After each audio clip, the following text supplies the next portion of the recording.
morning, everyone, and welcome to today's webinar entitled Emerging from the COVID-19 Pandemic.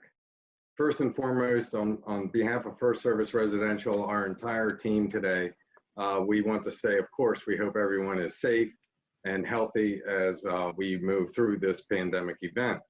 My name is Bill Worrell. I'm a director at FirstService Residential, and I will be today's moderator. Throughout the webinar, you may also hear from Eleanor or Fabiana, who are working behind the scenes, providing technical support.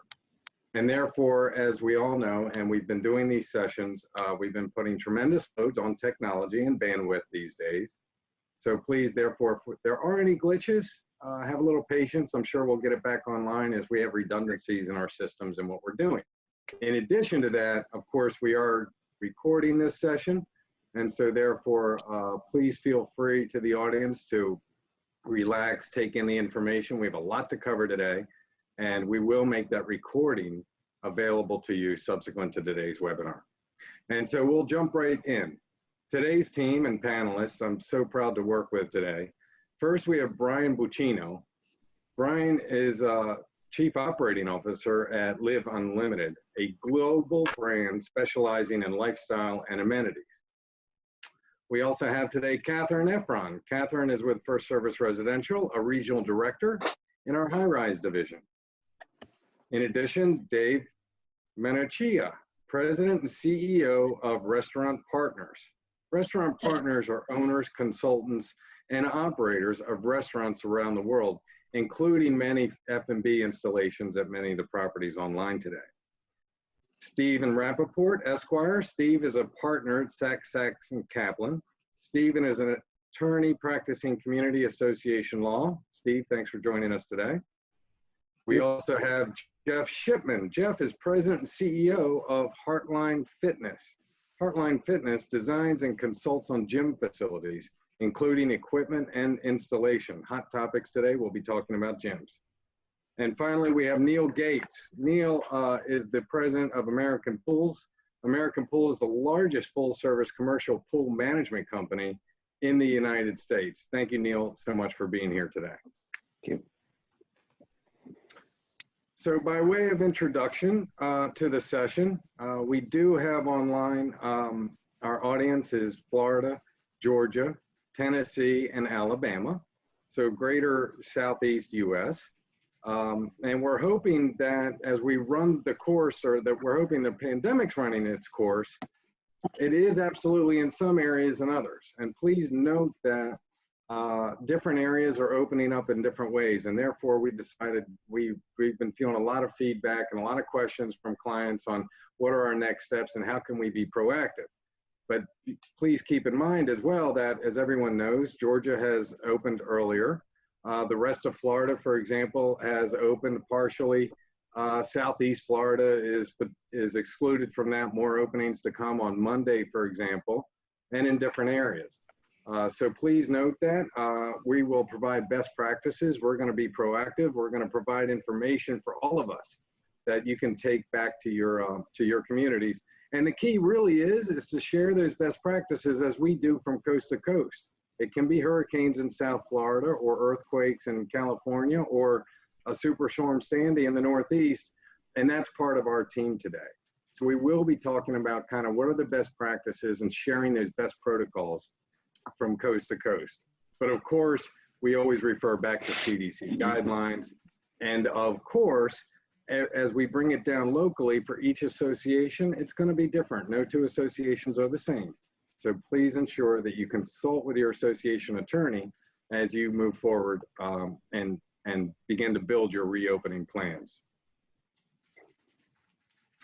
So from there, having said all of that, Kat and Steve, I'm going to kick it off with you guys to walk us through some of those pre-opening recommendations. Now, this is pre-opening phase 1 recommendations and best practices. Kat? Thanks, Bill. Good morning, everybody. And on behalf of FirstService Residential, thank you all for joining us today. for this informative webinar on reopening phase 1. We hope that all of you, your families, and your loved ones are doing well. So as the country, the states, the municipalities have conversations about reopening, so do boards of directors of homeowners associations and condominium associations. Board members have a lot of questions, and we understand that. We're here to support you through this phase, as we did when the pandemic first occurred.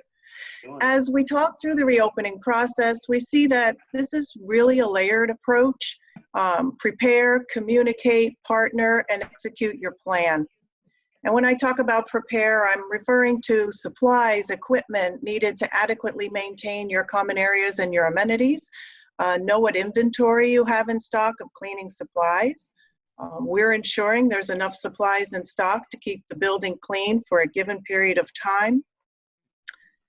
FirstService also has really helped us out at our properties during the pandemic. We have a procurement department that's been dedicated to ensuring that our communities have access to supplies at fair market prices.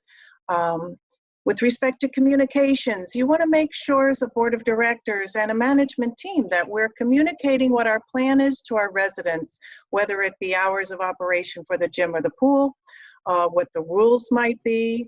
We want to make sure we communicate in writing, by email. We also have the facilities to communicate by text, as well as phone blast. We have a very robust resident communication program, and at times like this is when we need to use them. We're partnering with our association council, our insurance agent, our service vendors, whether it be pool amenities, fitness, health, and wellness vendors. And of course, we're staying current on CDC guidelines and municipal laws. Our boards might talk about considering appointing committees, amenities committees, to assist them. We're having conversations about enforcement. What does that look like, and what measures will be carried out to ensure the compliance of residents, with face coverings, limited schedules of the amenities. We're considering our staffing levels. Are they adequate for the daily duties that we're about to embark upon in phase 1, 2, and 3? Do we have the adequate staffing to meet the reopening needs? So we've provided all of our board members and our managers with operational guidelines at the very onset of the pandemic. And recently we have added the reopening guidelines to support our boards in this next phase. Of course, we always want to make sure that we're properly noticing board meetings. We're observing the decisions in motion of our board. We want to bring in the residents to be able to watch that happening at board meetings so they have a better understanding of the rules that may be put in place. We want to make sure also that we're using the proper chemicals and not using improper chemicals, that our OSHA regulated SDS books are updated with every chemical we've been using. And also we want to ensure that the gym and the pool schedules meet the phase 1 guidelines. We may not have them open at the times they used to be. So that's a conversation we're also having with our board members. We may have reduced usage rates. Nevertheless, the cleaning has to be enhanced. So we have all sorts of things at our fingertips for use: amenity reservation, calendars, notice calendars. We interface with our community websites, so the residents can really be informed on many different levels. Last but not least, best practice is to save all of your receipts and invoices at this time. Everything that has been attributed to the pandemic, purchasing of supplies, tools, and equipment. We have many robust forecasting and projecting tools that we are helping our boards kind of forecast what the next couple months might look like with respect to expenditures and the operating budget. Excellent, Kat. Thank you. We jumped into a lot of details there, from financial to cleaning equipment and supplies. Steve, any initial recommendations as well from you on this slide from a legal perspective?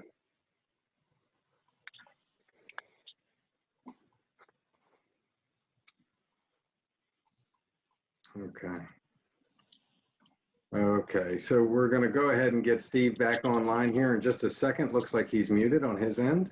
There he is. All right.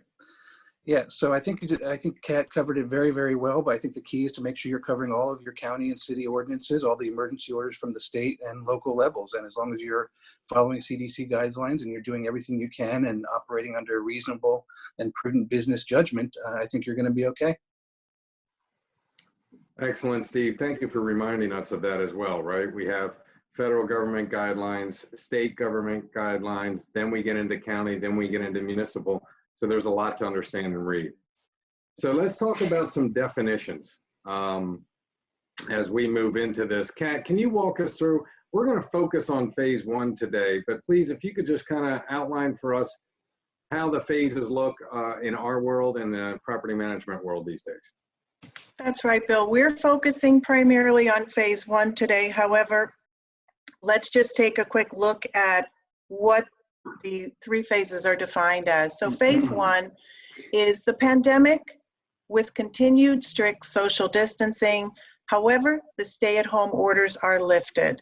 Phase two, pandemic with relaxed social distancing. We do not know yet when that might take place, as we do follow the municipal guidelines. Phase three will look more like the pandemic is over and our new normal is established. Again, we will adhere to what our jurisdictional mandates state. So we really want to set the expectations with residents during phase, whether it be for reopening the pool, the gym, the fitness center, barbecue area, tennis courts, whether you're a board member of a homeowners association or a condominium. We all do have certain amenities in common. However, at this time, I do want to mention it's not recommended to open children's playrooms yet, or saunas or steam rooms during phase one. We're communicating clearly to the residents at this point and having the conversations with the board and at board meetings about what the rules are going to be. Who is going to assist in monitoring the rules, if they're adhered to or not adhered to, such as face covering and social distancing. We want to allow sufficient time to properly prepare and train, adjust the staff's daily duty lists, for example. Pay attention to detail, even with frequent cleaning of such things as the pool handrails or the pool ladders, for instance. Mm-hmm. Consider reduced hours of operation of the pool and the fitness center. Barbecue grill, tennis courts, pickleball courts, bocce ball, whatever your association might have. Outdoor drinking fountains have likely been closed and would remain closed during phase one as a best practice. Just by way of example, some associations purchased adhesive footprints to put inside their elevators or in the elevator vestibules to kind of give people an idea of what 6 feet looks like to enable social distancing. The boards and associations might be using these outside now or in the clubhouse areas as we reopen the amenities. They might work well in a gym setting. We want to make sure we always discuss these plans with the association council, whether or not guests will be permitted at the amenities at this point or it'll be for residents only. Will the board consider closing an amenity if residents are not compliant with the rules? We understand also that purchasing of extra supplies over the last few months has been an unplanned burden on the operating budgets of many associations. So again, we have forecasting tools, we have prediction tools and budgeting tools that are helping us get through that conversation with the boards about financial planning, because we are only mid-year through our annual operating budget. That's great, Kat. Good outline there. So I think basically, Steve, and correct me on this as well, if across our region today, I feel like we're all definitely in some form of phase one. Certainly nobody's at phase 2 or 3 yet. Does that seem pretty fair to say? That's correct. I think across the board, we're in phase one, and I think probably in most jurisdictions, at least for sure in Florida, we're still under state emergency powers. So I think that's what we need to use as our baseline for right now. great point. Yes, state emergency powers. And we also want to have time to get ahead of this. Some of these orders that we see come out, Steve, when we talk about sufficient time for the team, a government or an order may be updated to be in effect in 2 days or 3 days. It's very tough for us and to get the board members together to pass resolutions or new rules in that short of a time frame. And also make sure that we work hard enough on them to make sure they're specific to each property and that they serve the needs of that property. Can you give us your thoughts on what that timeline looks like when we're trying our best to keep up with the new orders that are rolled out, sometimes without prior notice? Yeah, you've got to do your best to give reasonable notice. You've got statutory notice obligations, but we're also in the state of an emergency. And at least under Florida law, right now, the statute provides that associations can act. They can cancel or postpone meetings, or they can give notice as practicable, which is what the statute calls for. So to the extent that we need to give shorter notice because we have to make quick decisions and we can't sit there and wait for the 48 hours, we may need to do that and maybe ratify it at a later date.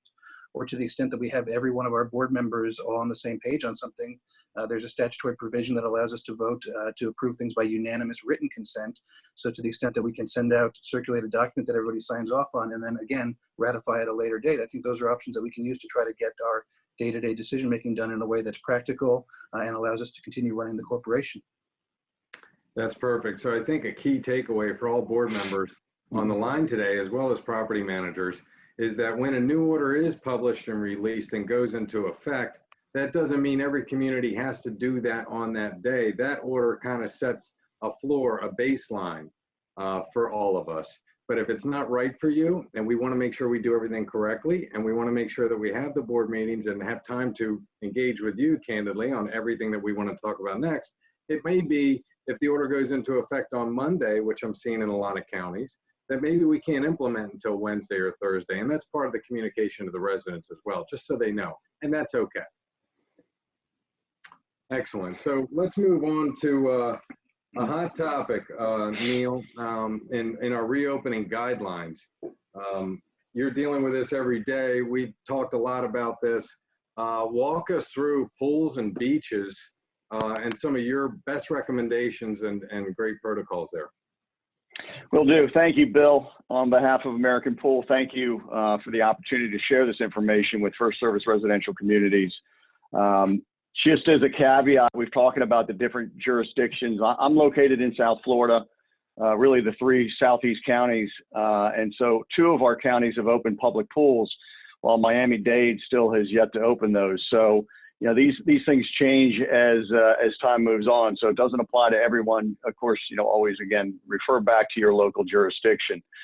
But in order for us to prepare for your pool opening, the property should conduct, and the Department of Health in our jurisdictions have asked us to do a pre-opening exercise to ensure that the safety equipment is operational and the chemical readings are sufficient before they open their pool. The Department of Health isn't going out and inspecting pools at this point. So they're looking for a pool professional to ensure that the safety of the residents out there and that the equipment is operating properly is still being upheld. Those forms are then sent into the Department of Health just as documentation for them that somebody has checked this pool and it's ready to be reopened. As far as promoting residents only, we've talked a lot about that to keep the activity down, obviously keep the crowds down. We highly recommend that. Temporarily reducing your pool occupancy. Again, in our jurisdiction, they've asked us to limit it to 50% of what is posted as the bather load on your license, your pool license. So if it's a 50-person capacity, you're now looking at no more than 25. And I think that's a smart rule to follow to just keep the amount of activity down. Other options may be that you may want to limit the time the facility's even open. Here we can be open from dawn to dusk, but maybe limit it to 9 to 5. Maybe even consider closing it down for an hour in the middle of the day and do a deep clean on the pool so that everything is ready to go for the afternoon swim. As far as scheduling the pool usage, maybe changing the number of people that you're allowed at the pool inside the actual pool itself. Maybe it's limited to 10. maybe it's limited to 15, whatever you feel is a safe distancing by having those people in there.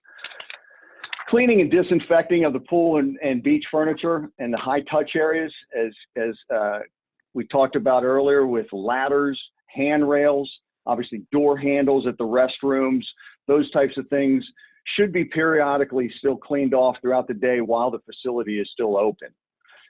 Keeping your chaise lounge and chairs at least 6 feet apart, keeping that social distancing. And other options that properties could consider is to remove the furniture altogether from your deck, stack them, lock them up, and let the residents use the pool for health benefits only and not really for the recreational side of it that could create some issues for you. If you do have tables out there 6 feet apart, no more than 2 chairs at each of those tables, and then ensure that the residents have the ability to wipe those tables down if they are in use or they sat at them. Providing those disinfectant wipes for your residents that cleans the chairs, lounges, and tables. And also to ensure that there's enough disposal locations so that they can get rid of those disinfectant wipes, and that is removed on a daily basis. Restricting food and drink in your pool area. Again, in South Florida, the Department of Health, that is a regulation that must be followed. That's not an option. And so we would recommend that you follow those rules as well. Associations should discontinue their towel services. We talked about communication out to your residents, and as part of that communication, it should be very clear to them that that towel service won't be available and that they need to bring their own towel. And they should use those towels if they're going to use a table, use a chair, use a chaise lounge, and put that covering on to just eliminate as much contact as they can with that surface. Ensuring the restrooms are open and the outdoor showers operational. Again, Department of Health is saying that must be in place. If your pool is open, your restrooms must be open and operational. Considering wearing masks for your pool deck users. Again, that's a consideration. Each community can decide how they want to handle that. Staffing your pool area with an attendant to monitor these guidelines. In the 2 counties that have opened down here, one of the counties has been very strict about this guideline, and has said that they would like to have somebody on the deck at all times while that pool is open. The other county has said that they would just at least advise to have somebody monitor that occasionally via video or by personally walking the deck and ensuring that the guidelines are being held. Asking your pool maintenance vendor to service more frequently. Maybe you decide to shut the pool down 1 day a week now and ask your pool vendor to come in and do a thorough deep cleaning on that pool deck area, and it gives your staff an opportunity to come in and really clean the furniture really well as well. And then also posting signs, and with posting signs, giving your residents communications prior to opening about what the instructions are going to be and what the regulations are going to be when they do open that pool and they come to visit. Again, Bill, thank you for your hosting this and FirstService. We appreciate the opportunity to be here. We look forward to having a successful opening at all of the pool amenities out there. Good, Neil, thank you for that. And as we do embark in phase 1, a lot of folks are looking forward to getting back down to the pool and reading a book, and really appreciate you guys' support and advice to help us make that happen safely and to help mitigate risk for for our communities. We look forward to it as well. Absolutely, absolutely. So as we move into the fitness centers now and the gyms, Jeff with Heartline Fitness. So Jeff, I know that you're up and down the East Coast as well. You've been working in some of the hot spots, candidly, of the areas. So very much we're looking forward to your advice and thoughts on how we can open gyms moving forward. Yeah, absolutely. Thank you, Bill, and obviously FirstService for this opportunity here. This is something that we've been educating and providing webinars for weeks to just, the questions that are coming with reopening and how do we stay open and the precautions that are needed to take. So Heartline is a full service fitness equipment and service provider up and down the East Coast. We are dealing with some extraordinary cases, obviously, through Mid-Atlantic and New York City and north of that. Florida and Atlanta, some of the regions here, obviously different, and we're adapting our operations to that. So just running through some of the considerations here for everyone. First two, fairly obvious here, right? We need to increase the frequency that we are disinfecting. And just to clarify some terms, and I've seen a lot of different usage of terms here, right? There's a difference between cleaning, sanitizing, disinfecting, and in a hospital, you have sterilization. What we need to ensure that we're doing is we're disinfecting.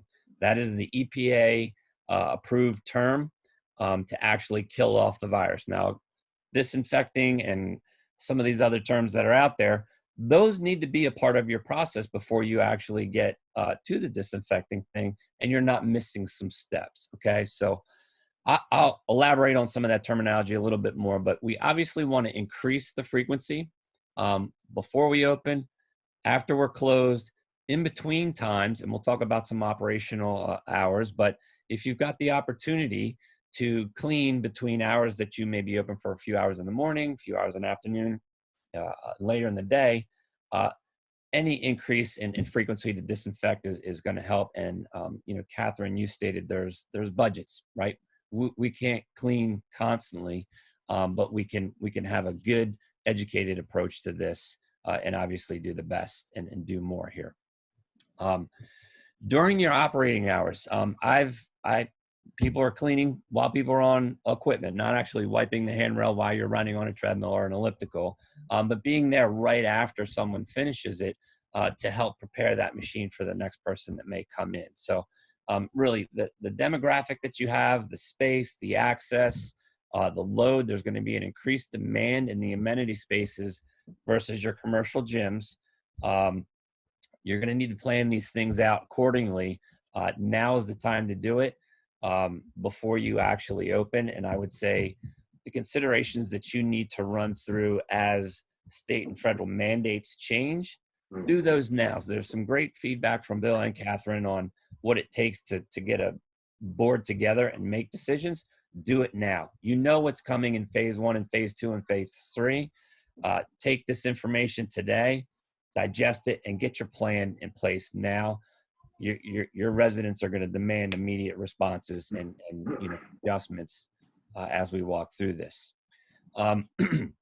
Next bullet really is to inform you on there's a lot of disinfectants out there. With the fitness equipment, we're in a very unique environment with the equipment and the exposure that we actually have to contaminate this area and the equipment. So using specific disinfectants that are not harmful, not corrosive to the equipment is very important. And I, strongly advise engage a professional to understand that. Manufacturers are making recommendations on what to use and what not to use. And just to be specific with a few of those, we don't want to use ammonia-based products. And again, very aromatic type product. Bleach, another one of those.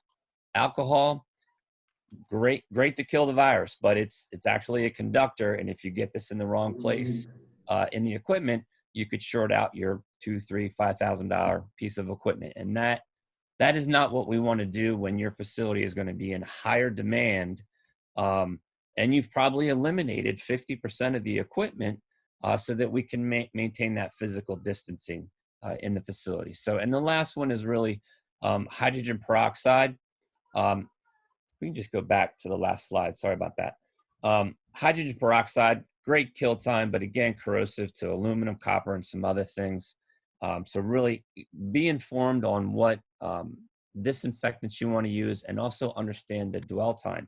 These disinfectants need to sit on the surface for a certain period of time, depending on the pathogen you're trying to kill. So understand that. If it's just a bacteria, might wipe it out very quick. Depending on the virus, MRSA, whatever, 5 minutes, 10 minutes, all these solutions are different. You need to understand it, and your provider of the disinfectant should thoroughly understand it too. Tons of questions, and how do I get my hands on wipes? You need to either find somebody that has them. We do. we're ordering them in pallet loads of these. And there is a delay in time for us to get these. We've been ahead of the curve with this weeks prior to knowing this demand was going to come. If you are in need of them, you're going to end up doing a little bit of work. My other recommendation, or two recommendations here, use a wipe just like the disinfectant we talked about. You don't want to put a wipe on there that's going to harm surfaces, touchscreens, things like that. So you want to use specific wipes. You also want to make sure you have a 30-day, 45-day supply of this. Right now, we can get this. It's challenging. As we start to open up, and there's facilities in Florida and Georgia that are open. I've seen people that have never closed. God bless them. It's going to be even harder once more of us get into phase 1 and phase 2, and we are wiping more, we're disinfecting more. It will be even more challenging to keep a supply and these things ready and available. So make the plans now. We have major YMCAs and facilities, to throw a number, spending $10,000 on wipes to stock up on this to make sure they can stay open.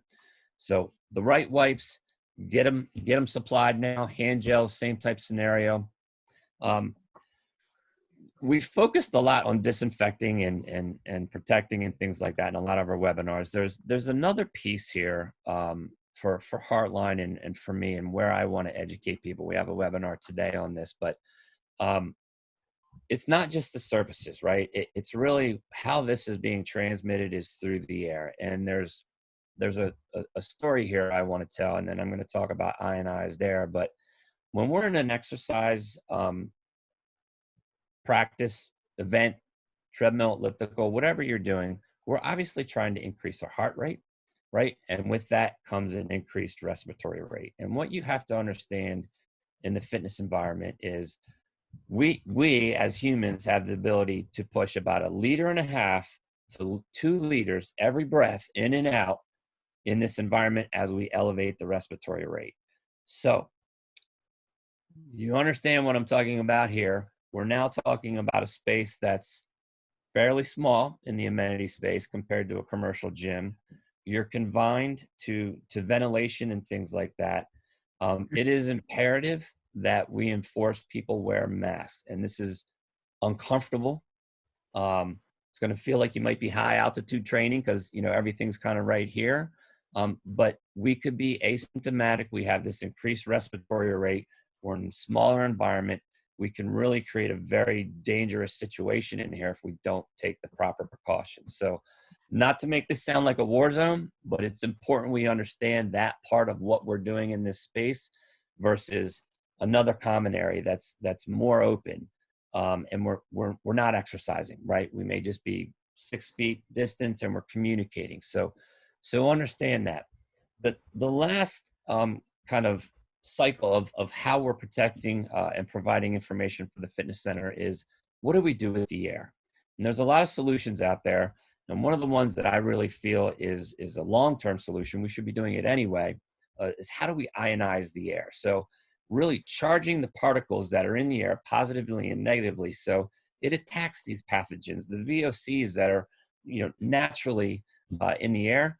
How do we attack those, eliminate them, or just simply make them heavier so they drop to the ground? Okay, once they drop to the ground, there's less likelihood that they're hitting a surface that you might touch. You're going to breathe them in while you're exercising, and it's a long-term kind of set it and forget it type application that I think really in this environment room with fitness, we really have to think outside of the box from just wiping things down.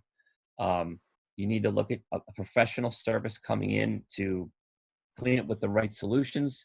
If they're vacuuming out things inside, those are potentially contaminated, right? Are you using the right vacuum tools? Are the employees, do you evacuate everybody out of the room to provide these services? It's a very unique situation that I highly recommend you engage a professional, to do this safely. Last bullet here really is on this slide, social distancing and masks. I kind of already talked about it, but you have to do it. You have to look at your layout. We have not built these gyms to accommodate physical distancing, right? You need to talk about what are you going to leave on? What is your demographic, in high demand of? Can you move some things into a multi-purpose room that maybe don't need power, or you have power there? Do you have the opportunity to put some things on the rooftop where we've got a lot more, and you've got some spin bikes or recumbent bikes that, hey, throw them on the rooftop for the day, bring them back down if there's no rain or under some sort of umbrella. Much safer environment, and you're going to be able to push more people through this, amenity space that's in high demand. So let's go to the next slide here.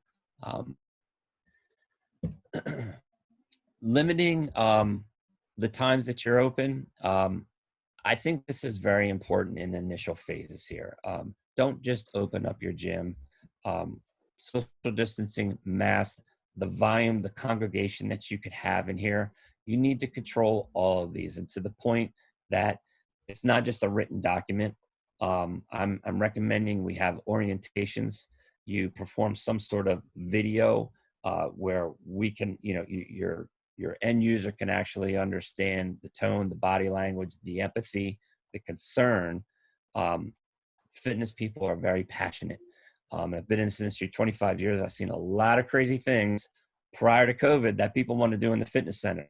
The more we can kind of get ahead of this with communication and control how this environment needs to actually work, the better we will be positioned to avoid what we don't want to happen in this fitness center is you have an incident, and we have to react to that. We have to shut it down. There's now more anxiety of coming back in because we did have an incident, and all the other things, that come with that. So getting your place and plan that controls the environment, key fobs, sign-up sheets, waiting areas, one-way flow. What do you do with a single door entrance or multiple door entrances? Do you yield to someone coming in, going out? These are all the things that you should be discussing right now prior to opening to control the environment. TV remotes, great point, and we sometimes, overlook this. Set your TVs and get rid of the remotes. Anything that you can minimize surfaces where we're touching. Neil, with the pools, great point. Bathrooms have to be open for pools. They don't have to be open for fitness centers. You may want to shut down your showers and things like that. I highly recommend you do not provide towels, right? We're going to do this to wipe the sweat. We're going to put it on the surface. It's not a good idea. Face coverings we talked about. Let's eliminate the towel service. And then, wrapping up here again, communicating.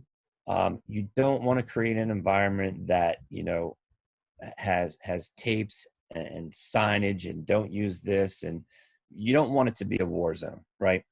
You want it to be inviting to some extent, but you want people to have caution, right? And be educated on this is how it needs to operate. Why? The why is the most important thing here. If you're not explaining the whys, and sometimes the whys can be a little scary, that's really what's going to help you with compliance and keeping that safe environment. So again, I thank everybody for the opportunity. There's hours I could talk about all the details here, but again, get your plan in place, get professionals out to put that layer of liability and understand how this environment needs to operate, be clean, disinfect, and protected. And we can do this. We will be successful with gyms. And we will all get back to exercising, and there's a lot of us out there that need this more than others. So I will turn it back to you, Bill. Thank you. I have a quick point as well, Bill, if you don't mind. Please.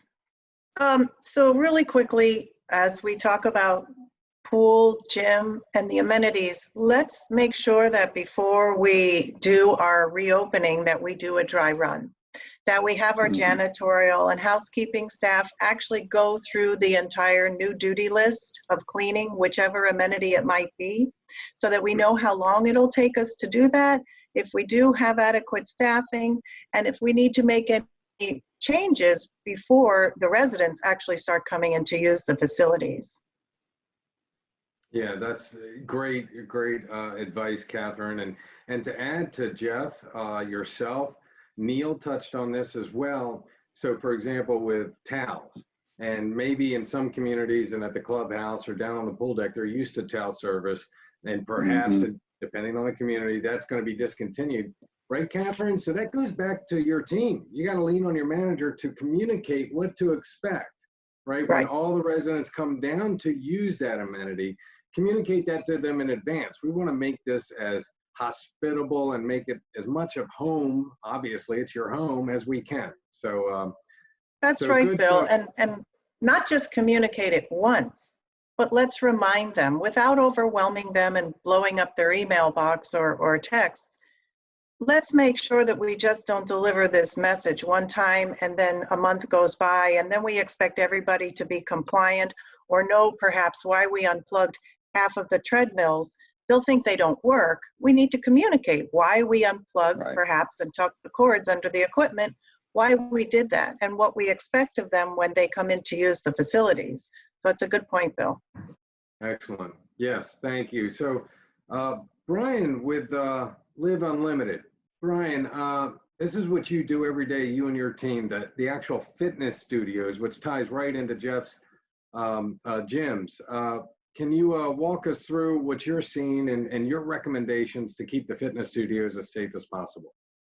Absolutely. And thank you, Bill. Thank you, FirstService Residential, and all the panelists. Live Unlimited is proud to be here today. Appreciate the opportunity. At Live, we offer amenity management, fitness and wellness programming, concierge events, and overall lifestyle services, luxury lifestyle services. So we have a presence in north of 180 locations in varying capacities. So with that, our focus has certainly been on a comprehensive, three-pronged approach when it comes to this. So speaking specifically to fitness studios, just as with all other amenity spaces throughout the building, fitness studios will have amplified cleaning schedules. The success of this initiative, and this kind of goes back to the point that Catherine just made, which was spot on. Actually, 2 points. The dry run, because that's going to be part of the initial pre-opening prep, but the communication component of this, right? The absolute starting point, because the success of this is really going to be predicated on all parties doing their part. Starting point is effectively communicating all expectations of both staff and residents in the welcome back messaging that goes out at each building, and then supporting that on the back end. But at least 2 versions of cleaning should immediately be implemented. First and foremost is a thorough, deeper clean, which will take place several times throughout the day during the gym intermission, pre-opening, midday, closing, as well as complementing that with intermediate cleaning, right? So our cleaning schedules have been ramped up considerably, as you could imagine, to complement the deeper clean and assist efforts in instances where a swifter turnaround is necessary, such as back-to-back studio classes or in between any form of usage of the studio. So back-to-back classes are a little less common in residential spaces. However, speaking for Live, we definitely have sites where this would pertain to. Some of our sites have robust group fitness schedules that are reflective of the larger commercial gyms and studios. But again, this is, as we all know, a all hands on deck approach. Our on-site teams will either have been repurposed, their roles, or have additional responsibilities to ensure proper execution across the board. In relation to reducing exercise class times, one great option that we are recommending to our buildings is including dividing up a 60-minute class into 2 25-minute classes, which will allow for more participants and cleaning time in between classes. The format of the classes need to be considered as well. So certain formats could not be offered or should not be offered until later phases, as they pose additional challenges with intensity and communal use of equipment. Examples of that are treadmill or precision run classes, as well as circuit classes. Circuit classes are essentially hopping from station to station and using equipment that the previous person did 30 seconds ago. So that's quite unrealistic if we're really pertaining to phase 1 here, especially in that current environment. What does equipment usage look like in these classes? So, we've looked at this from all angles, and certainly complete elimination of the equipment won't suffice at most sites, as people want to come back. They want to come back and use the equipment that they don't have at home and they've been longing for quite some time, especially fitness fanatics. So, however, do consider getting rid of communal props and accessories like mats and Bosu balls. Encourage them to bring their own yoga mats. Instead of no equipment, minimal equipment is preferred. So at Live, our classes will be designed with minimal equipment in mind, such as one set of dumbbells or kettlebells for a class as opposed to several. Be mindful of the equipment though. As an example, dumbbells can pose some challenges to clean, especially the neoprene, more porous covered ones. So that's something to be cognizant of. Lean more towards items that are easily wipeable, right? So for example, resistance bands. Accessories like resistance bands, with that also, they're wipeable and that you're going to be cleaning on a consistent basis, but set up a process to restock those items more often, just to be on the safe side. Limiting users based on social distancing guidelines. Most boutique studios and big box fitness providers, commercial gyms, are projecting to start between, and again, depending on their square footage and what that location looks like, 25 to 50% capacity. That percentage also depends on that of the class. So for example, yoga classes will fall more towards the lower end because mats take up more space. In residential buildings, since there is limited space, we're looking at closer to a 30% capacity. Now granted, the max several factors such as, each building is quite unique in and of itself. We are also advising our partners to use alternate spaces. I think it's a good idea to conduct these classes, right? Those that are larger and that typically have low usage patterns, so we limit that further disruption. But some of our buildings have basketball courts, lounges, outdoor spaces. These are great alternatives and it can accommodate more people at a proper distance. Spacing the mats out, we're all speaking on a daily basis about what social distance looks like. Recently, I've realized that everyone's version of 6 feet can be different, oddly enough. So what we've done is from the on-site team to the instructor, everyone should be making sure that these social distancing protocols are being adhered to, right? They're walking the space, they're monitoring it, they're making sure that we're on top of it. During our pre-opening prep, again, Catherine made the point of a dry run, absolutely. Part of that will be placing decals referencing, and this is in the fitness studios, maintain a safe distance on the flooring. This will serve as both reminders and markers to assist everyone as to the pre-vetted proper placement spots. Instructors will also initially, phase 1, be wearing masks. That will probably tone down their participation in the classes, but although building dependent, we're advising that all participants, residents, wear masks in the beginning at least. So all pieces of equipment must be cleaned after each use. I mean, this, as we know, is the absolute new norm. Wipes and sprays are going to be made widely available and should be. Residents will be notified, again, through the welcome letter of the new rules, regulations, and the expectations as far as them wiping down the equipment before and after use. In buildings that will allow, Live Unlimited will also be sending out our own messaging to kind of reiterate that. It's funny, we're talking about fitness, we're talking about fitness studios and gyms. Well, repetitions, right? Repetitions really get that word out and kind of like ingrain what this new norm is. At Live, we've already begun training our on-site teams, including our group fitness instructors, on all of their new additional responsibilities, how to conduct themselves in this new environment. And that's inclusive of every touch point pertaining to cleaning, but also passing out wipes to participants towards the end of the class to have them perform an initial quick wipe of the equipment that they use. So for those of you that's on this call or in this meeting today, anyone who's taken a group fitness class, you know that typically after the class is ended, all participants rush over to the bins and drop their dumbbells and other accessories into them. Studios could be small, and this could become quite a chaotic scenario. I could certainly attest to that, but to limit the closeness, there will be no dropping in bins. Participants will be instructed, again, to simply clean down their equipment, leave it in their spot, and the instructor will put it away. This should also be further highlighted and reinforced by both physical and digital signage campaigns. Increasing the frequency as it pertains to locker rooms and washrooms and cleaning and in compliance with CDC guidelines, as we know, locker rooms are high traffic areas, right? So cleaning must rise to the frequency of use and the seriousness of the current situation. So use of only EPA approved disinfectants to clean all touch points and floors is strongly advised. We've mentioned this a couple of times before, and I believe Jeff mentioned it as far as ensuring an ample supply of those cleaning products at all times. Start with opening sinks and toilets, 1000%.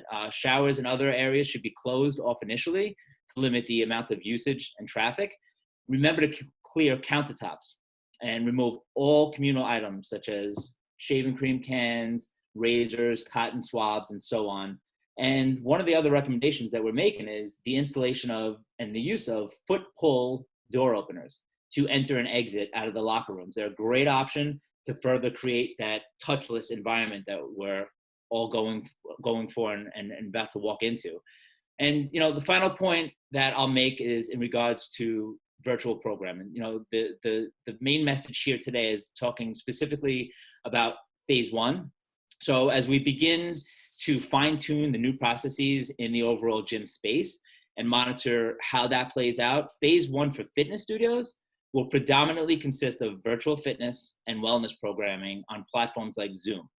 Live Unlimited has been providing that since the beginning of this unfortunate pandemic and will continue to do so going forward.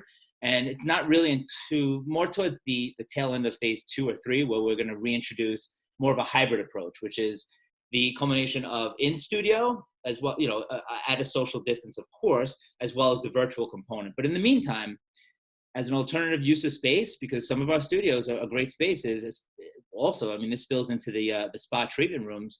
A recommendation is to repurpose those studios as private cardio spaces or private training spaces that could be reservable to the residents. So with that, Bill, once again, I appreciate it, and I'll turn it back to you. Brian, great tips. I really like that toward the end as well. You know, smartly, intelligently utilizing all of your square footage in your amenity spaces and repurposing some of those spaces. You know, it strikes me that that's relevant to an HOA, a homeowners association with a clubhouse facility, as well as a high-rise condominium or a high-rise multifamily rental building. So great tips there. A lot flying through. I just want to touch on the concept here. Where we are so far, we've spoken with Neil at American Pools, we've spoken with Jeff at Heartline, and now Brian at Live Unlimited. And then, of course, you've heard from Kat. So another, I think, key takeaway that I'd just like to get on the table at this time is for all the board members and managers out there, that's what this is about. Put your team together for your community. Get this information. You're not in this alone. And the key is to make sure all of your subject matter experts are working with you and supporting you. I've seen emails back and forth, lean on your manager and your regional director and your vice president, but I've also seen managers put together just a call like this with a complete team. Let's talk about this. Let's be proactive. So really good stuff, guys. Thank you so much. Catherine, and I'm going to pull Steve in here as well over the next couple of slides. Catherine, can you take us through some of the exterior amenities that we're seeing and what we're hearing here? Tennis, pickleball, obviously bocce ball in some communities where that's relevant. Give us some good tips there. Sure, Bill. So lots of associations, homeowners associations, even some condominium associations do have amenities such as tennis, pickleball, bocce ball, shuffleboard. However, at this time, we're not recommending doubles play. So while the tennis courts may reopen and everybody wants to get back to playing their favorite sport of tennis, we wouldn't recommend necessarily allowing doubles, but singles only play. Of course, if your association rents rackets of any type, again, encourage people to bring their own tennis rackets, their own paddle balls for pickleball, ping pong, whatever it is. Water fountains should remain closed at this time. Encourage everybody to bring their own hydration beverages with them. They usually do anyway. Sometimes there's drink bars associated with these areas. At this time, it might be a good idea to wait on that. Cross-train your staff. Whereas if they're cleaning the pool area, they can also be trained on properly cleaning that area. Bill, do we want to talk a little bit now about the marinas and boat ramps, just a little, or do you want to wait on that?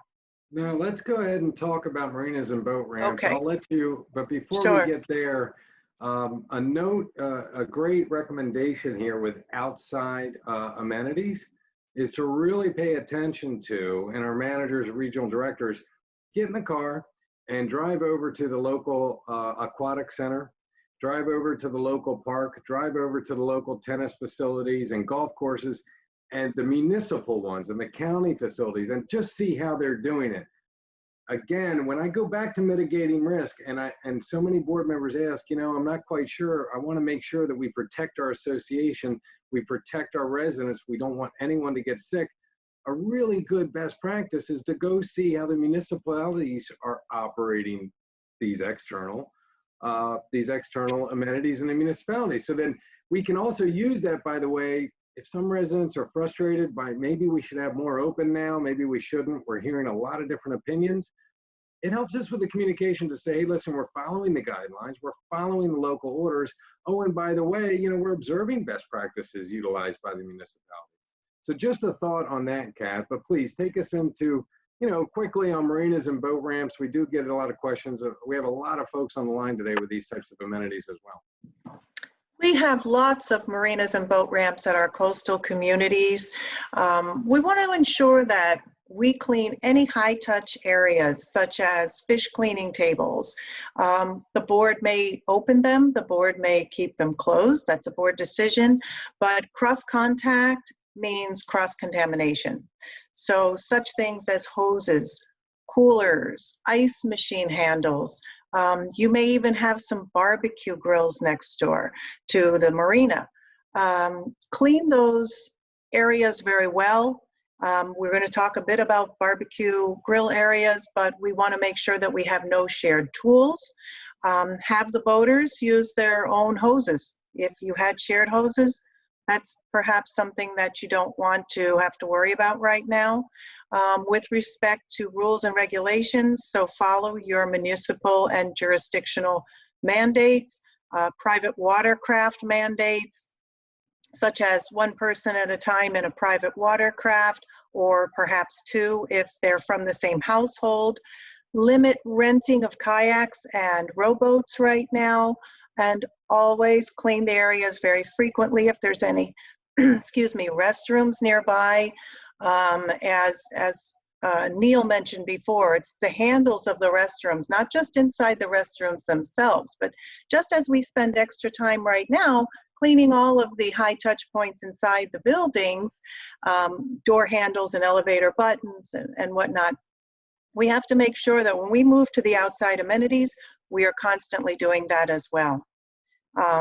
We have a lot of means of communication. A lot of the buildings have TV systems in their lobbies, their mail rooms, community channels. So also utilize those things when you want to get out the word of what's open, what the rules are, what's available for use, and what isn't.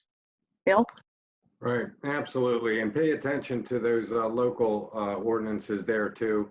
On the lakes and on the rivers and on the waterways and all the marinas that we manage, we're just posting.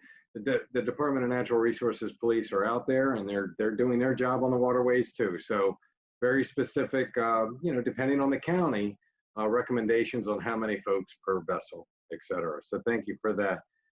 Steve, we're going to move in now to an entertainment party, movie rooms, et cetera.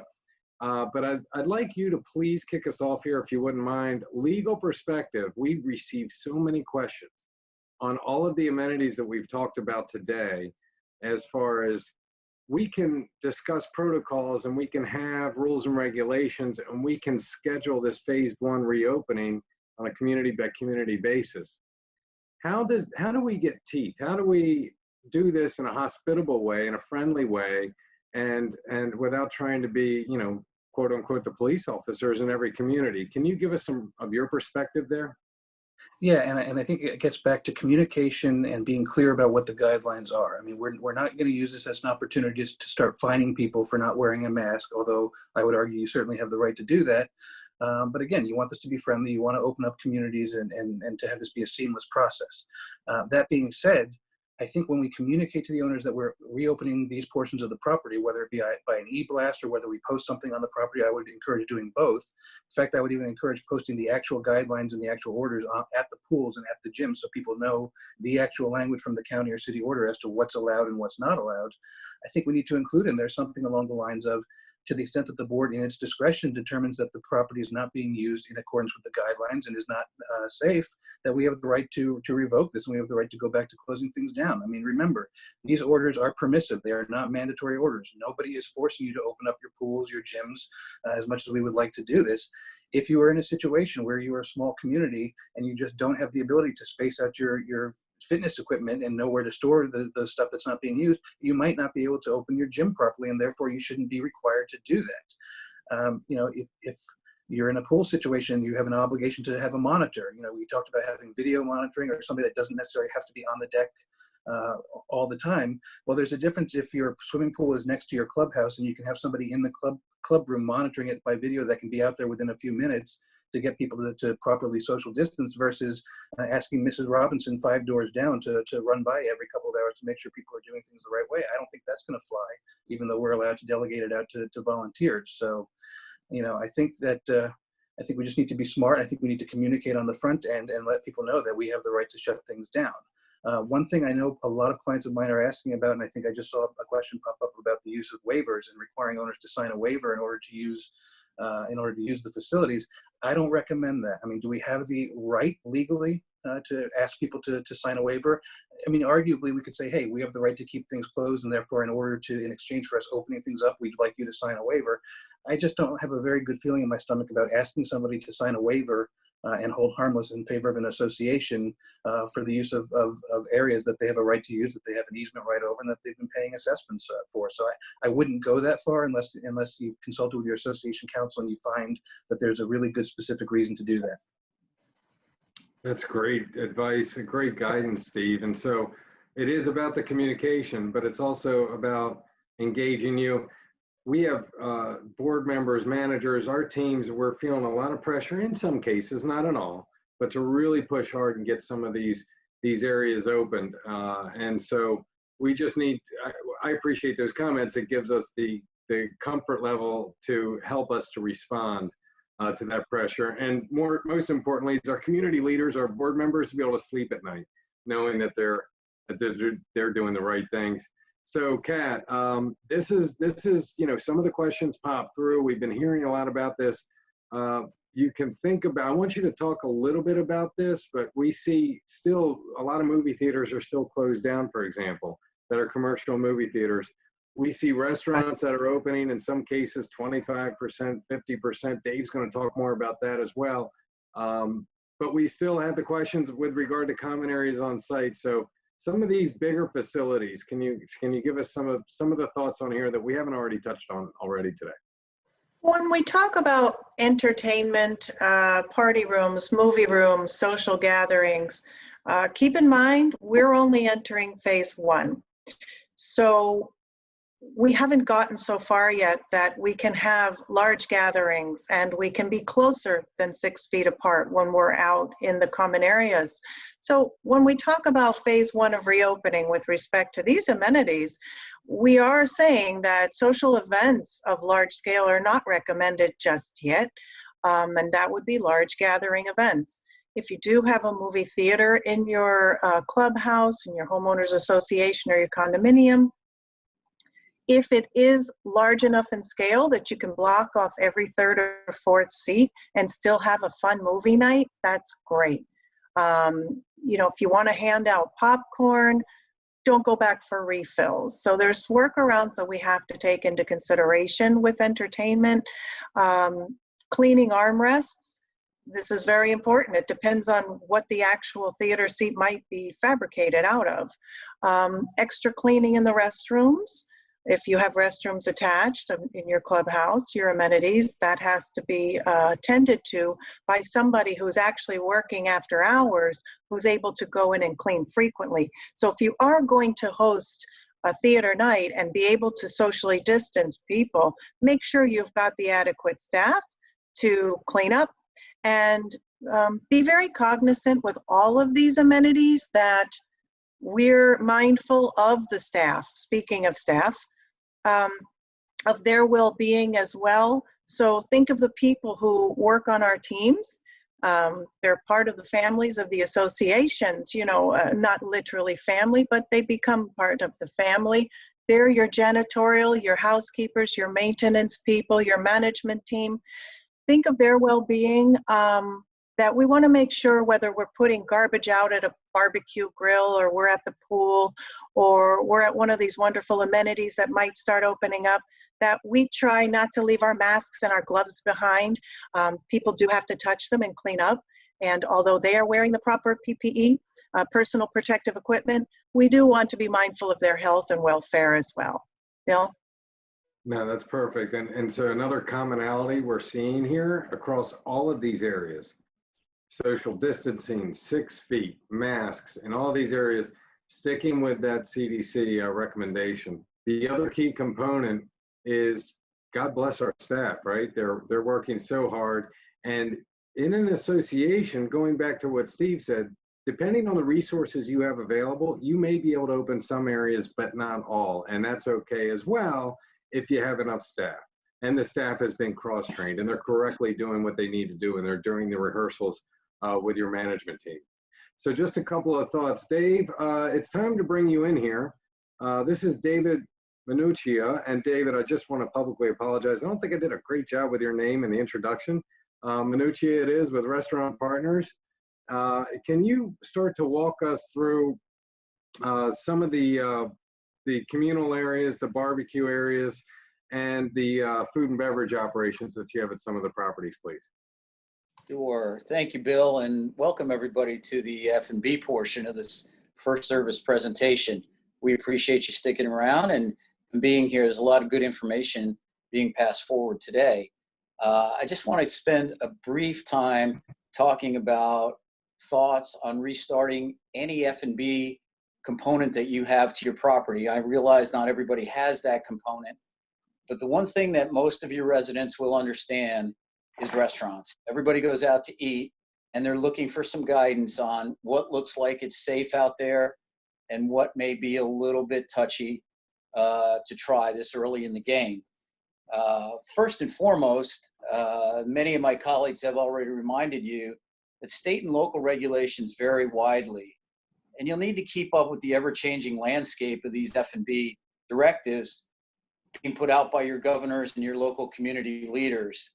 I read something interesting this morning that the state of Washington has now put out a giant list of things that restaurants need to do to open, which is different than anything I've ever read before. So as states and communities reopen, they may put little twists on what they desire for their particular municipality. So stay up with what your community is doing in regards to food and beverage, and make sure your third-party vendor, if you have one, or your staff is up to speed on all the requirements. One of the interesting things that has come out of this pandemic in the F&B space is the blossoming of takeout and delivery. Dining rooms are gradually opening. We know about the 6-foot rule. We know about the limited participation, 50%, 25%, it varies a little bit. So it may be worth discussing with your team a permanent addition to takeout and delivery on your property. In some cases, we've been delivering groceries, for instance, when people were afraid to go to grocery stores. That's easing off a little bit.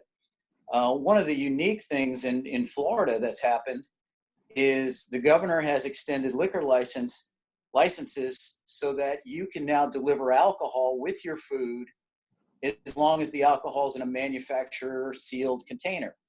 So we've seen a tremendous increase in bottles of wine with our steak dinners, 6-packs with the cheeseburger. Those kinds of things have really enhanced sales in a number of our communities. So that's something to look at in your municipality and see if you have the opportunity to do that. It's our opinion that delivery and takeout will be components that will become much more important to the entire F&B space for a long time to come. So sanitation is obviously even more important in these times, and you want to make sure your critical temps for your restaurant or your cafe are being tested often. Let me give you a couple of key components that need to be tested. Hand sinks need to have water that reaches at least 100 degrees. So if you're not reaching 100 degrees, you're not killing the germs, and you're subject to a health code violation. So you might want to have your staff check that.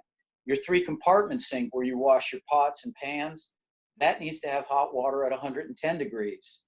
Another technical thing, but you don't want to be shut down after you tell your residents you're open. So it's worthwhile in this period to double check that you've got all these things in place before you choose to open.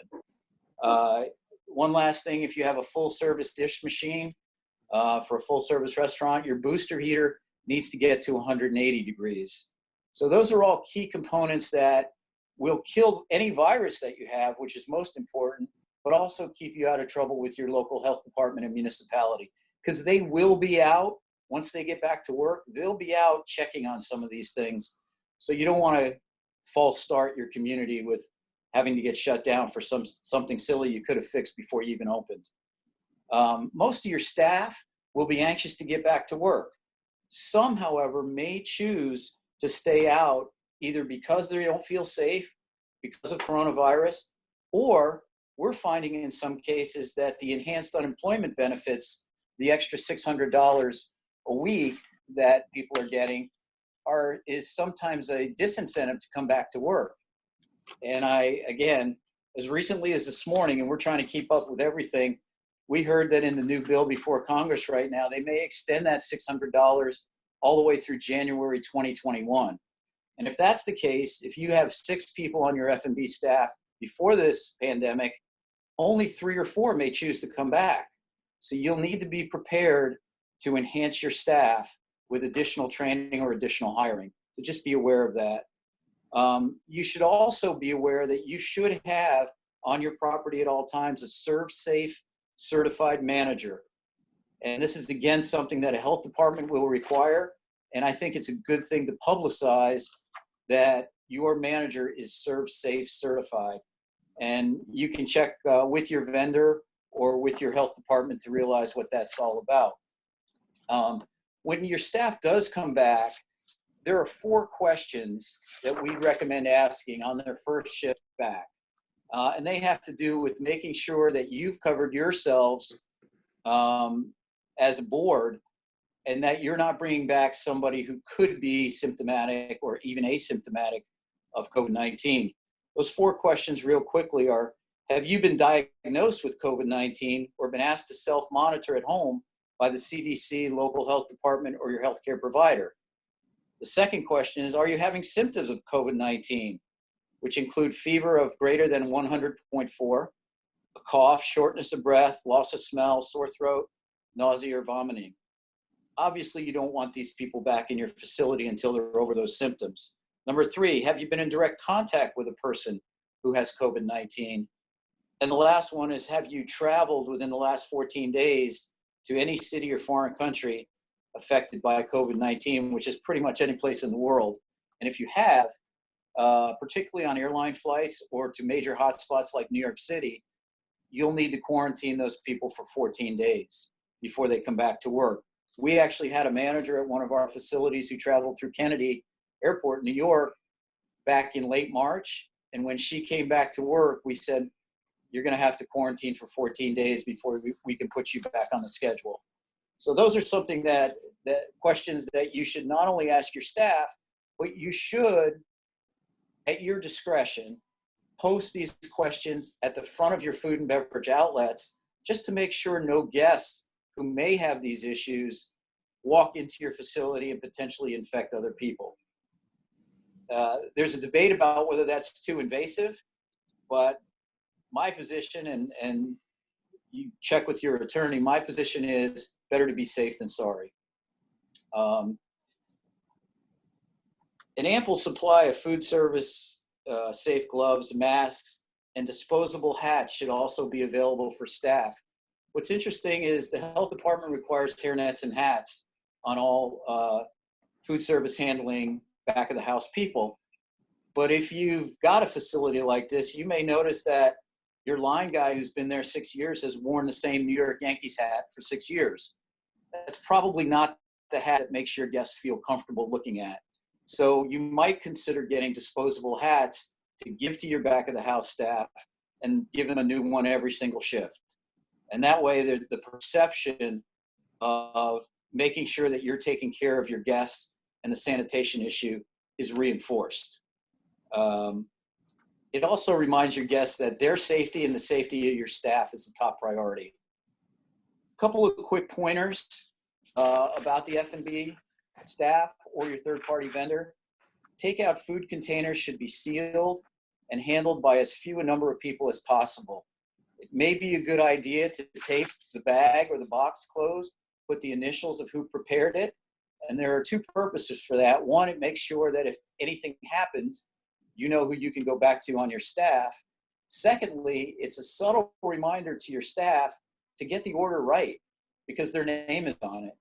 And one of the worst things that can happen, as you know, with takeout or delivery is you unbundle that, you're all set to go, and you're missing a component of your takeout order. There's nothing more frustrating and nothing that casts a negative shadow on your operation more than having one meal forgotten, or, you know, the French fries weren't there or whatever. So by having somebody's initial on that tape, you know, hey, Johnny, you forgot to put the French fries in. Don't do that again. No condiments should be left on tables between seatings. Use single-use disposable condiments wherever possible. So don't leave the ketchup bottle out, the mustard, the mayonnaise, salt and pepper. Bring the guests individual disposable packets wherever possible. If you have to leave them on the table, they should be sanitized after every use. Our recommendation is that when the guest sits down at the table, there's nothing on the table. And to that effect, your hostess, or you should have, a member of your staff should have disposable menus, single-use menus that can be thrown away after every use. You may also consider, from both a cost and a staffing perspective, cutting those menus down. In many of our facilities, we're starting with 50% of our normal menu. It requires fewer products. There are some supply chain issues for sure. It requires fewer staff members to be in the kitchen prepping those products and bunching together within 6 feet, which we don't want. And guests recognize that not everything's back to normal. It may also help your food cost. So you can put the items on there that are the best food cost items and the most popular. Sanitizing wipes should be available at each table in single-use packs. For instance, Purell has cases of 4,000 for about $160, about 4 cents a piece. We recommend that each person be given an individual wipe when they sit down, because they now are in control of the sanitation around their space, whether it's the table, the chair, the arm of the chair, whatever it happens to be, they feel like they're in control. And for 4 cents a guest, it's probably a good safety measure and a great perception measure. Don't substitute wet naps for sanitizing wipes. The wet naps are the things you get when you eat ribs. Those are not disinfectant wipes. Use a wipe that is disinfected, please. Wipes should also be at all the point of sale systems at your cash registers for all the staff. Those screens that are on that carry some germs. There are antimicrobial screens that are available out there, but an easier way to do that would be put a pack of Q-tips at the POS stations and let your staff take a Q-tip and ring up the order and then throw the Q-tip away. That way no fingers are touching the screens and the transmission of any kind of disease is minimized. We've also recommended removing all garnishes from drinks, and that includes lemons and iced teas. All those garnishes need to be hand cut. The less perception that the guest has that somebody touched their food at this point, the better. As we get into phase 2 and phase 3, gradually those garnishes can reappear. So cherries, lemons, limes, pineapples on drinks, those things should probably be minimized wherever possible. Regarding drinks, we would recommend that you serve all drinks, even alcoholic beverages, in disposable cups with lids with wrapped straws. Again, the perception is we're making sure we're taking care of you as a guest and our staff. So having those cups covered as you're walking through the dining room and as you set it in front of the guests, they now control when they can open it, and they feel like, okay, I'm in control of my own destiny here. If a guest has, if you've got full service and a guest has a full service meal, you may consider plate covers. They're relatively inexpensive. And again, it's a great perception walking through the dining room. Also, if a guest has leftovers and they ask for a takeout container, do not take the food off the table and bring it in the back and put it in a container. Have your staff bring those containers to the table and let the guests control what they want to put in that container. The fewer hands that your staff, or the fewer times that your staff can touch or be perceived to be touching a guest's food, the better off you'll be with your guests.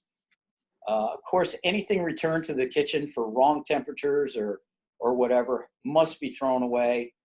The staff should not, it should be a mortal sin to have the staff picking off a plate or recooking a steak that came back or anything like that. Throw it away, start over. And finally, I think the most important thing as we open F&B outlets is that your staff is always on stage. As people get out of the house, they want to be reminded that life is okay again. So we want to make sure that there's not a whole series of negatives that are presented to a guest. We want to present it in the best light possible. They have to feel that you're looking out for their safety, but you're not scolding them for coming to your food and beverage outlet. It's a fine line your team needs to walk to provide feedback in the first few weeks to make sure that they're hearing what the guests are saying, and you adjust your service levels to meet the needs of the residents and the guests in your community. So hopefully some of those things will help. And again, thank you, Bill, and thank you, FirstService, for allowing us to participate. And I'll throw it back to you, Bill. Great, Dave. Thanks so much, and so detailed, so professional. I will say, Dave, every time we talk, I leave the conversation hungry for some reason. So I'm thinking about lunch now after this session. But thank you again, seriously, for your time and your professionalism. Again, I'll take this slide. Again, some pressure out there. We don't want to ignore that on our community leaders and our management teams. But remember, everything that we've talked about today is about utilizing your team of subject matter experts, that is. But it's also about having the right staff and the right resources on site. And as we cross-train people and you have enough staff, maintenance staff and housekeeping staff and pool and beach staff or not, that you're able to open what you feel comfortable opening. Again, this is for the protection of your community overall and all the residents there in your community. So some things we're seeing just not touched right now. Saunas and steam rooms. Social events have been put on hold. I did see a question that came through with regard to, we have people that still want to reserve the ballroom. I would say that's definitely a community decision. Again, if you have the resources, if you've had the conversation with your Steve Rappaport and you feel comfortable that you're going to be very, very comfortable there. And then of course, kids' playrooms. This is tough. A lot of parents are home now and they're working from home and they're also schooling from home. And the kids want to get outside. That is for sure. I'm actually one of those parents as well, so I understand that very, very well. But anyhow, what we don't want you to feel like is that you're pressured to have to do something. You have to follow the minimum guidelines of all the municipalities and the governments that we've talked about, but you don't have to do more than that. So please have that as a takeaway. Now I think, Eleanor, we'll move into some questions and answers. A lot has come through, several hundred folks on the session today. Again, we appreciate your time and attention. One of the key questions, Jeff, we're going to start off with you. And I saw a lot of these coming through when you were speaking. The question is, if the fitness equipment is very, very, very expensive. And so in Brian's world as well. So the question simply was, what are the approved wipes for the fitness equipment? You know, Catherine mentioned the SDS logs, and we have to be OSHA compliant. That's a mandatory thing everywhere. But can you give us some guidance, generally speaking, with regard to what are the right materials to be used to clean that equipment effectively and efficiently? Yeah, absolutely. So I can promote a brand that we use is called 2XL. There is some understanding that you need to have with, the wipes and the disinfectant that you may be spraying, and that is the dwell time. So pay attention to the dwell times, whether it's the wipes or the disinfectants, and dwell time really as it relates to, the EPA registration or safety data sheets. how long that solution needs to stay wet on the surface to actually kill off that pathogen. So there is a little bit of concern. You may be using the right wipes. If they're dry, get rid of them. Get ones that are wet that are going to have some efficacy with killing off these pathogens. And then always go back to with, I recommended 2XL. There's a lot of wipes out there, a lot of wipes for hospitals, janitorial things. These are specific to fitness. They have the right solutions in them, and to give you, what you can use. I saw this in the Q&A chat, but you want to go down the path of a quaternary disinfectant. That's not going to have the ammonia, the alcohol, the bleach, the hydrogen peroxide. That is going to be safe. The other tip I would provide is the faster the kill time, right? Probably a little bit more corrosive. So even though you want to kill it quick, look at the environment, look, longer dwell time, probably a little bit safer for that surface or that product, even outside of fitness. Think about those things too. Yeah, good Great stuff. question. I'd like to just add to that, Jeff, too. Some of the other questions coming through were, access and the strains on the supply chain. So I want to get that out there for everybody. If you're not in a position or you don't have access to bulk buying and that power and that leverage, and I've been recommending this since day one, almost 8 weeks ago in these sessions, don't let your manager get discouraged if these supplies are not available. Please at least get on the list. A lot of the sellers will allow you to get on a wait list to receive those supplies. That's number one. Number two, I would caution against thinking, well, when we go into phase 2 and phase 3, it's too late now to get them. By the time we get them, we're not going to need them. We're talking today about a new normal. We're thinking that some of these sanitizing practices are perhaps going to be in effect for the foreseeable future, if not part of our standard operating procedures. Jeff, Steve, would you like to comment on that as well? I can take maybe the first half of it, and Steve, you chime in too. But for us, the manufacturers that provide these wipes, for us as a distributor, we're buying it by the pallet, or the skid load, and that's how they're actually selling it. If you call them up and you just want one bag or a case, they're really not going to work with you. And it's really the same type of consideration with the distributors of the disinfectant. So if you're just buying a ready-to-use solution, or you're buying a concentrate, they're supplying it to massive organizations, and that's much easier for them to move through that supply. And a lot of times there's some, I don't want to call it favoritism, right? But we want to make sure we're getting the hospitals and all these other things supplied first. So there's a lot that goes into it. You want to have 30 to 45 days of this. We have started and can distribute and provide this stuff. So obviously, contact your professional, contact me. We can sell it to you at the case level. We are not selling it at, I need one pack. And we can also help you if you need, you need a pallet of it. Like I mentioned earlier, we have YMCAs and large organizations of franchises across the country that we're supplying them large amounts of this. They're going to have a lot of users in larger spaces that they want to be ready, and they want to be able to maintain that readiness after they open. And Steve, particularly for you here, what I was thinking was having the access to the supplies, having the training, cross-training the staff. I heard you giving advice to one of our clients with regard to when you're opening these common areas to feel comfortable, and so that the association can demonstrate, right, that it's doing what it should do to help protect. Otherwise, maybe not take the chance. What are your thoughts on that? Exactly. I mean, it all comes down again to the business judgment rule. And we certainly in Florida have a very broad business judgment rule, and most states have something very similar, if not identical.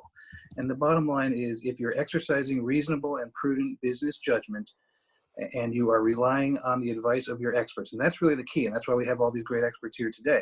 Relying on your management team, relying on your pool and your gym and your fitness center experts and your attorneys and accountants and insurance people. These are the people that you need to get the written opinions from, that you need to run these things by, because ultimately at the end of the day, and I hate to say this, but I am a lawyer, so I can say it, is people are going to sue anybody over anything. And we're already seeing the TV commercials, you know, have you been injured in a COVID-19 claim, please call us for a free consultation, right? So we need to make sure that we have our proper insurance coverages. We need to make sure that we're protecting ourselves from a liability standpoint, because I can tell you, I think it'd be very, very hard to hold an association liable for something that is spread so easily, where it's very hard to determine where the source came from. I don't see a lot of traction in getting it shown that an association is going to be liable, but that doesn't stop somebody from suing you. That doesn't stop somebody from trying to invoke your insurance coverage to get a payout. So I think the key is do everything that you can to protect yourself, make reasonable, prudent business decisions. You're not always going to get them right, but the law doesn't require that you get things right. They just require that you do things reasonable and prudently, and that you rely on your experts. Steve, thank you for that. And I think you actually addressed some things that people are thinking, but perhaps not saying. So we do want to do what's right and protect all of us. Kat, this next question is for you. There's a lot to this, but we're running close on time, so I want to get at least to a couple more questions here. A lot of this has to do with adding more people or spending more on cleaning supplies. So we know the budget is critically important in every community.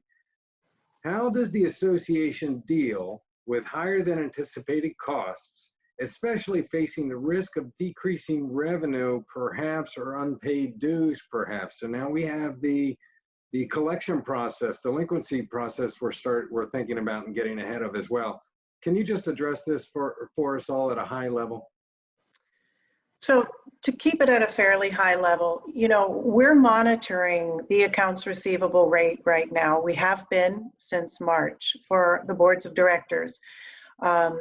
If we start to see the revenue, which the accounts receivable, you know, is your maintenance fees are part of your monthly revenue for an association.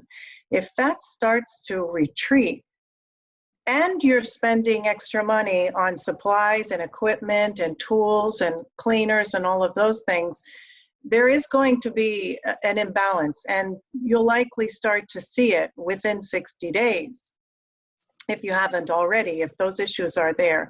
So we're running reports for the boards. The boards want to make sure they stay very close to the management team right now, because on top of, say, a monthly management report or a monthly variance report that we deliver to the boards of directors, we're also running things called liquidity reports. And a liquidity report takes a look at your current cash position. It takes into account your expenses, the accounts receivable. You know, boards have, and I would defer to counsel for the exact legal language, but boards of directors have a fiduciary duty to collect maintenance fees and to be vigilant that if they're not coming in, that they take action. And that action set forth in their governing documents tells them exactly what to do, what action to take, whether it be an intent to lien, collection notices, demand letters, and the like. Some boards have waived late fees for a couple months. It doesn't mean that it's forever. So we do have to stay on top of accounts receivables. We have to run reports. We have to know what our cash position is at every given moment. And if by chance, and again, we would partner with association counsel to have this conversation, but if by chance we do need to revisit the budget mid-year, then that's something we would have a conversation about doing and planning, forecasting, where are we going to be in 60 days financially if we don't do something now. Yeah, good. Steve, you'd like to add to that? Yeah, I was going to chime in. And I know we're running a little long, but I'll try to give my 30-second synopsis on those points. Number one, with regard to collections, absolutely 100%, we need to maintain our aggressiveness on collections. We cannot be waiving assessments or giving people breaks right now. I think where the opportunities will lie will be on an individual case-by-case basis to maybe work out some short-term payment plans with owners, maybe waive some interest and late fees in the short term, but in order to get paid in full in a very short amount of time. But again, yes, working with association counsel and management to structure those payment plans is going to be important, but I don't think we stop being aggressive. I think we move forward on collections.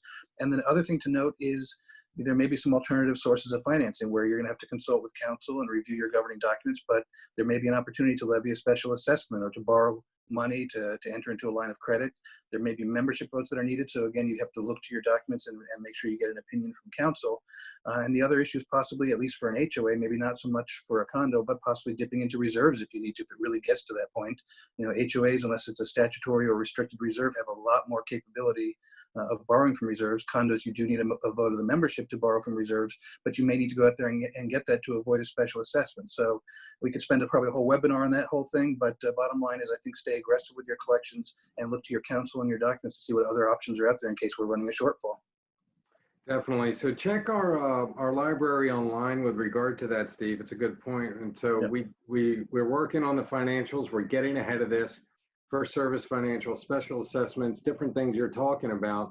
And then also we're monitoring. There's some conversations even in Congress now about debt collection and what we're doing moving forward. We're monitoring that very, very closely. However, we like to think that this is a family-friendly show, and therefore we won't touch anything political. So I'll leave that at that point. One more quick point, Bill. Sure. Associations, when we talk about cash position, cash flow, cash availability, you can also have a conversation here at FirstService Residential. We have conversations about emergency lines of credit, if there are types of loans available to associations. So that's another alternative. Good, Kat, thank you. And Steve, we're going to bring you back in here. This is another tough one. We get this question almost every day, I can tell you, to my desk. We have some people in our community or a volunteer committee, very important, that would like to help out, either at the pool to ensure it's not overcrowded or other areas. How do you suggest we go about this? Are we exposing ourselves to any legal risk? This is tough.